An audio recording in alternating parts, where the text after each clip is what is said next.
मुख्यमंत्री देवेंद्र फडणवीस यांनी राहुल काटकर यांच्या नावाची डीपीडीसी सदस्यासाठी शिफारस केली आहे। महाराष्ट्र राज्याचे मुख्यमंत्री देवेंद्र फडणवीस यांचे आपल्या कार्यकर्त्यांवरील प्रेम पुन्हा एकदा उघड। जिल्हा नियोजन समितीमध्ये सदस्य म्हणून राहुल काटकर यांना संधी देण्याची सूचना। सोलापूर जिल्हा नियोजन आणि विकास समिती डीपीडीसी सदस्य पदासाठी भारतीय जनता पार्टीच्या ओबीसी प्रदेश सचिव पदाधिकारी म्हणून कार्यरत असलेले परीट समाजातील युवक आणि सर्वसामान्य कार्यकर्त्याला संधी दिली। भारतीय जनता पार्टीमध्ये प्रामाणिकपणे कार्यरत असणाऱ्या सर्व कार्यकर्त्यांना संधी मिळतेच। भारतीय जनता पार्टीमध्ये नेहमीच योग्य मूल्यमापन केले जाते, त्यामुळेच आज एका पक्षाचे वर्चस्व सर्वत्र दिसत आहे।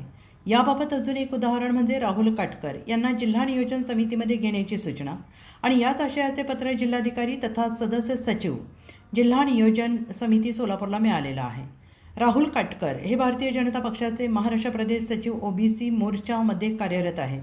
या पत्रामध्ये सोलापूरच्या राहुल काटकर यांनी सोलापूर जिल्हा नियोजन समितीवर सदस्य म्हणून नियुक्ती करण्याबाबत मुख्यमंत्री महोदयांना विनंती केली आहे। या पत्राची प्रत पुढील कार्यवाही करण्याकरिता आपणाकडे या पत्रासोबत पाठवण्यात येत आहे। सदर प्रकरणी योग्य तो प्रस्ताव शासनास तात्काळ सादर करावा ही विनंती करण्यात आलेली आहे।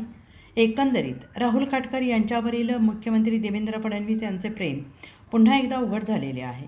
हे पत्र सोशल मीडियामध्ये मोठ्या प्रमाणात व्हायरल होते आहे। यामुळेच राहुल काटकर यांची आगामी जिल्हा परिषद सदस्य म्हणून नियुक्ती जवळपास निश्चित झालेली आहे।